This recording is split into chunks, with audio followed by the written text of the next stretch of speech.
We can just take a moment to situate and settle and to be fully present. It is such an honor for me today to participate in this conversation with Dr. Nadine Burke Harris. But before we begin, I just want to say to you directly, and the rest of our friends here will hear this in a bit, but you are the Surgeon General for the state of California.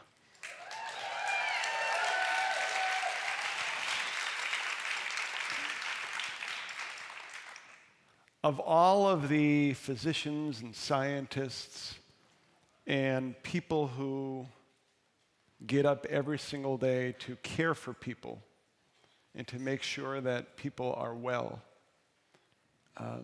the fact that you have this honor and responsibility is amazing and inspiring, and I can't think of a better person to do it. So congratulations on that. Thank you. Dr. Burke Harris, you have devoted your life to working with children who have had adverse experiences, to working with children who have had trauma, children. I can't think of things from an emotional perspective that can be as difficult, but also as rewarding to do that work. Before we get to the work, can you just tell us, where does that come from? Where does that passion, that drive, that desire to do that come from? Yeah. I will say I have spent my entire career wanting to be of service and wanting to heal communities. I think that when I went through my medical training and my residency training, it wasn't my intention to go into a specialty of addressing childhood adversity. But I had an experience early in my practice where I was caring for two kids, siblings, who were 3 and 4 years old. And their mom suffered from paranoid schizophrenia and had driven their car into a building while the two kids were in the back seat. And I was seeing these kids for a physical after they went into foster care. And as I was, reviewing their records, I remember being profoundly struck by this. It was a question of what that must have been like for them to be in the back of that car when they're with their mom. And I think for me, it wasn't just. It was more than just a question. I felt like I had a particular insight because I myself grew up with a mom who had paranoid schizophrenia, and I had a visceral sense of what those heart-pounding moments can feel like. And I think that what brings us into this work sometimes is this recognition, as you mentioned, that this work is very rewarding, but it's also very challenging. I would say the hardest part about this work is to be present for it in the worst moments and not look away, right? Because looking away is about preservation of self so that we don't have to experience this horrible thing with this other person, right? Like being present for it is hard. And I think that my own experiences, I think, were a deep motivator for me for my patients, and for me it was patient after patient after patient after patient, to be able to say, you know what? I'm going to be with you in this moment, and I'm not going to look away. I'm going to be with you long enough to try to find solutions and to try to push those solutions to the absolute highest level. Because you saw and you remembered and you were with, and I'm so struck by that, you described those heart-pounding moments that all of us in some way, shape, or form have had. The home you grew up in was an immigrant home. Could you say a little bit about understanding what your mother was facing, but then you add in a cultural dynamic that's different. So could you say a little bit about that? Yeah, so my family immigrated to the United States from Jamaica when I was 4. And yeah, it's your insight is profound in terms of what my mom was facing, what my parents were facing, coming to a new country where you don't know the culture, you don't know a lot of the rules, but also some of the broader cultural fabric of friends and family. You're starting that all over from scratch. We were fortunate that we did have family in the Bay Area, but when my dad came to the United States, he actually did a Fulbright fellowship to Stanford. My dad is a biochemist, which explains why I'm a total science nerd. But it really was, I think that for my parents, having to navigate a different culture, a different set of rules, and then for myself growing up, and kind of in between, right, where the food that we ate at home was a little bit different, and the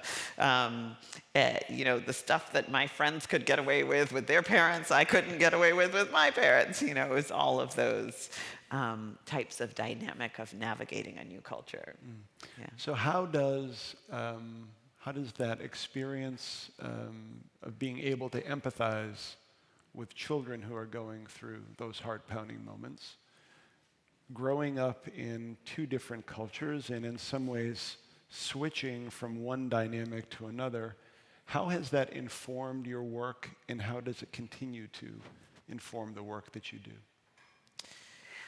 I think it's been a great gift for me professionally, in the sense that, so being a physician and serving a community, I spent a decade and a half working in Bayview Hunters Point here in San Francisco, which is a very low income, predominantly African American and Latino and Pacific Islander community.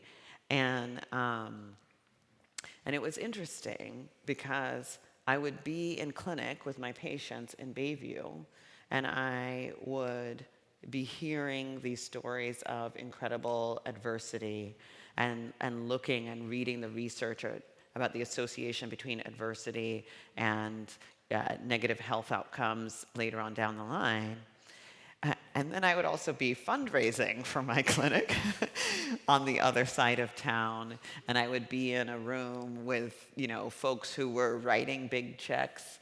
And what was really interesting about it is in that same room, there would be folks who would come up to me and very discreetly say, yeah, that was my own experience as well. I had a parent who was substance dependent.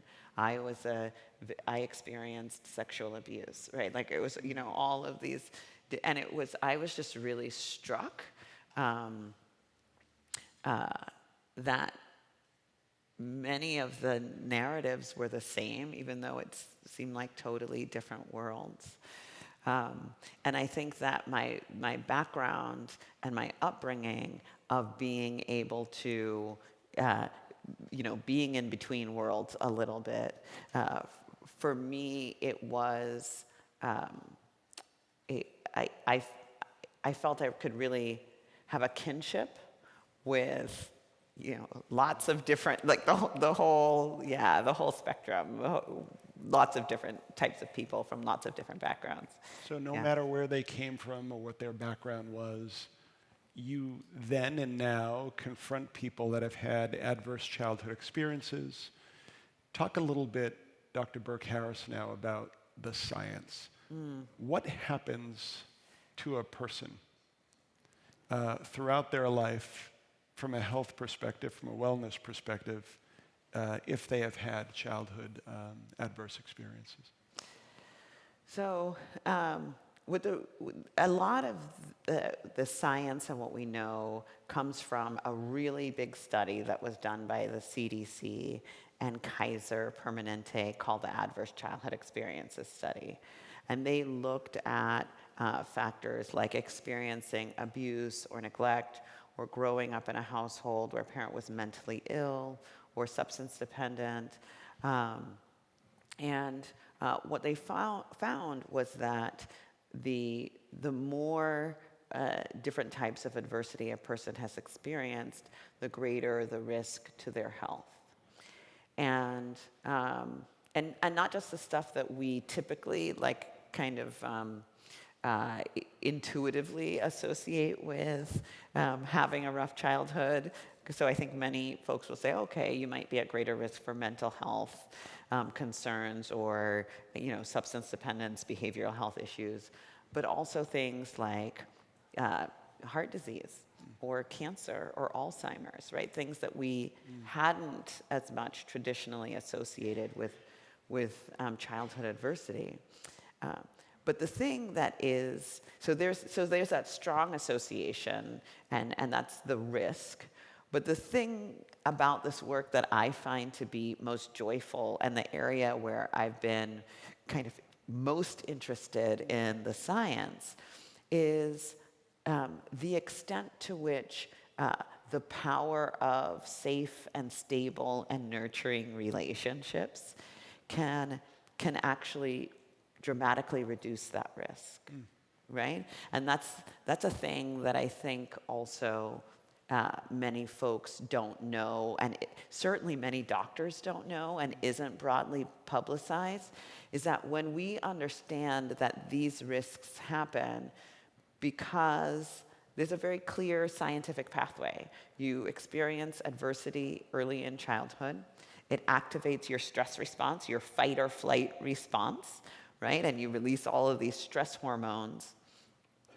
And we actually biologically have in systems that are designed to turn off the stress response.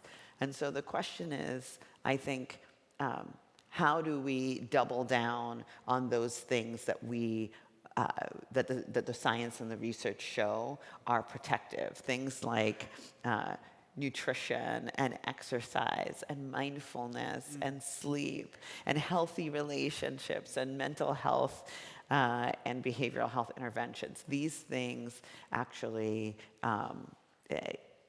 really improve outcomes, and that's the piece that I don't think is really being commonly implemented in medical practice right now. And you raised, obviously, the beneficial impact of mindfulness and meditation to deal with childhood adversity and subsequent stress reactions. Say more about why that is the case, that meditation actually is one of the remedies or one of the approaches that you're essentially prescribing. So this is where the total science nerd in me comes out, because when you look at the biological stress response, one of the things that happens with early adversity is that it can become overactive and it can have a hard time turning itself off when it's activated. And so when you have an overactive stress response, the fight or flight response is also known as the sympathetic nervous system. And a big part of the challenge that happens is that it can go out of balance. And with that fight or flight being, kind of overpowering. The other part of our stress response that is designed to counterbalance the fight or flight is something called the parasympathetic nervous system. It's known for resting and digesting. And it's also responsible for food coma. But when you, meditation, right, as we know, it's a practice. It's a practice, and in a practice, you can strengthen certain pathways in the brain. And in meditation, you actually activate the parasympathetic nervous system, and it helps to strengthen that pathway so that it can effectively counterbalance that muscular fight or flight response.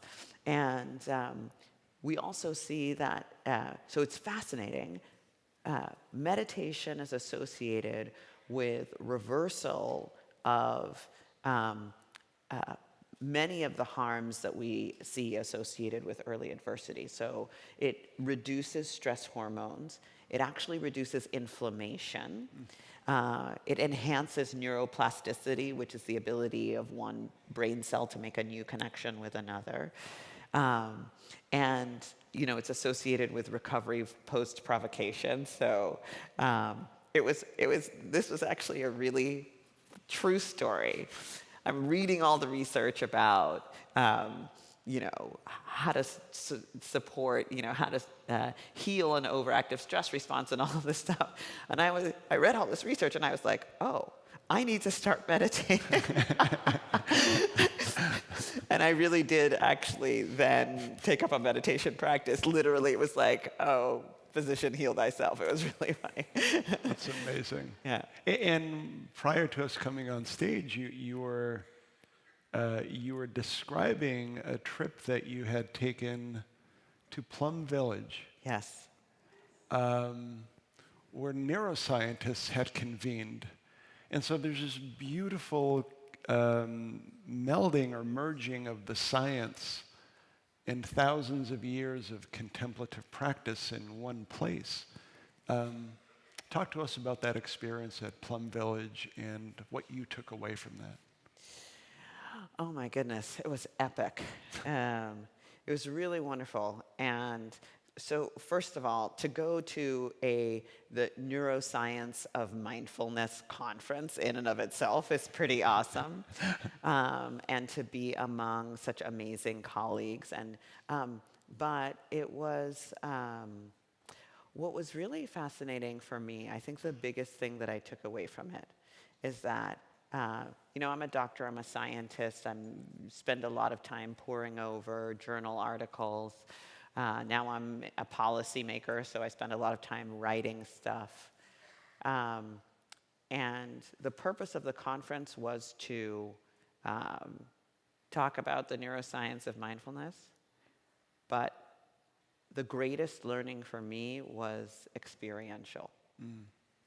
It was being in community with all of these people who paused and took a moment of mindfulness every time we heard a bell, right? And I think that it really helped to concretize for me.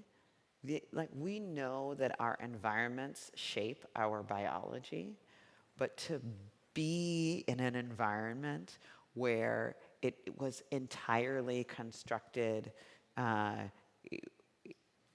mindfully towards well-being was profound. Yeah, it was a life-changing experience. Thank you for sharing that. Yeah.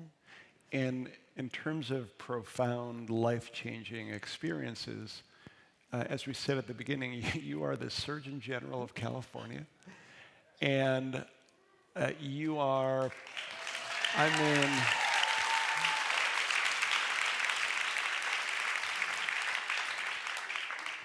an old boss of mine who was the former governor of Massachusetts, a man named Deval Patrick, said that there are people who want to have the job and people who want to do the job.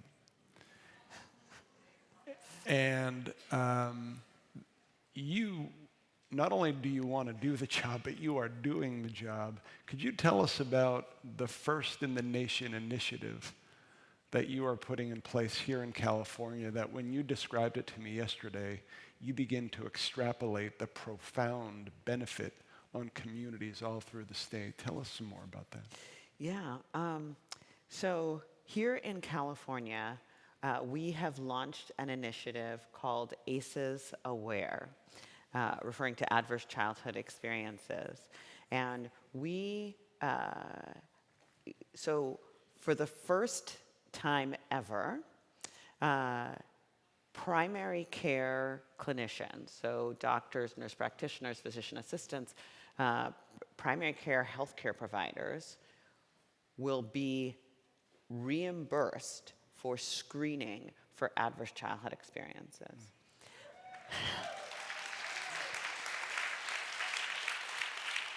And this is something that I'm really proud of because all of the science shows us that early detection and early intervention improves outcomes.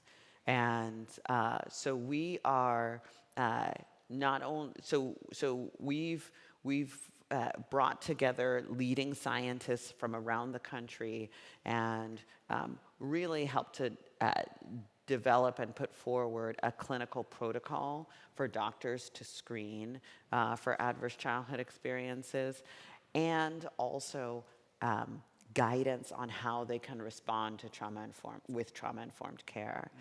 And I will tell you, I had a moment where I was, trying to move all this work forward, and this is a big initiative. It's $160 million over 3 years.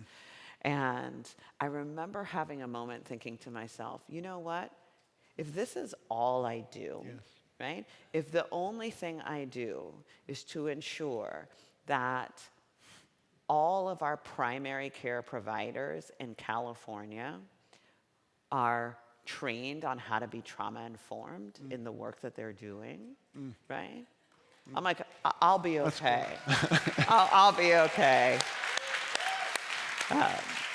So yes, that launched on January 1st, and so please encourage any primary care providers you know to go to acesaware.org, take the training, get certified for the reimbursement so that we can be providing trauma-informed care to all Californians.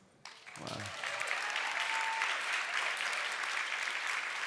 And I know we only have a few minutes, but I will say the other thing about it that's really cool is that, we started with our health professionals because it's really important before we're out there shouting from the rooftops that we need to make sure that our healthcare workforce is informed. But the next stop is we are actually, in the current budget, there are dollars. The Office of the Surgeon General is going to be developing trainings for law enforcement, for educators, for early childhood workers, and for government workers, so that everyone can have this information and put it in their policies and practices.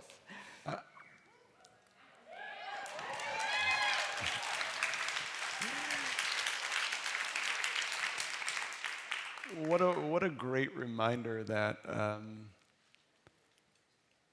even in an era of profound, cynicism and mistrust, and calling out all of the many and various ways that government can and should be doing better, that one person in a position of responsibility can take a lifetime's worth of experience, bring together a community, and focus the concerted effort of an entire people that's focused on children, and the benefit of that in 5, 10, 15, 20, 30, 50 years, not just here in California, but across the country. Even though you're comfortable and you should be saying, you know what, if it was Nadine out, it would be good. It's extraordinary, so congratulations. You have also focused a lot of time and effort on communities that have been left behind in a variety of different forms. Tell me about your work in that regard now as Surgeon General and the way you think about making a difference there. Yeah, the 3 priorities of the Office of the Surgeon General are health equity, early childhood and adverse childhood experiences and toxic stress. And it's interesting because I feel like in all of the work that we do, it actually intersects. When we think about vulnerable or marginalized communities, one of the things that we see is that that experience of unrelenting stress and adversity, and even though, for example, things like discrimination or being separated from your parent because of deportation, right? They weren't part of the traditional adverse childhood experiences. What the science of the toxic stress response, that overactive stress response, tells us is that the more of these adversities and individual experiences, the greater the risk to their health. And when we think about things like, African American maternal mortality, where we have Black moms are 3 to 4 times as likely to die in childbirth as other ethnicities, right? When we think about things like that, I recognize that it's important to look at things like bias training and all of those different pieces. But it's also important, I think a big missing piece of the conversation has been the way in which these day-to-day adversities get under our skin and get embedded in our biology, and how we can use the tools, how we can bring to bear all of the resources of our healthcare workforce and our policy strategies to address those issues. So for me, it feels it's all very closely aligned, and I think that recognizing adversity, stress, and trauma, whether it's from abuse or from discrimination, the impact that it has on our biology, I think that it's really powerful. So it's a central part of the work that we're doing in the Office of the Surgeon General. Wow.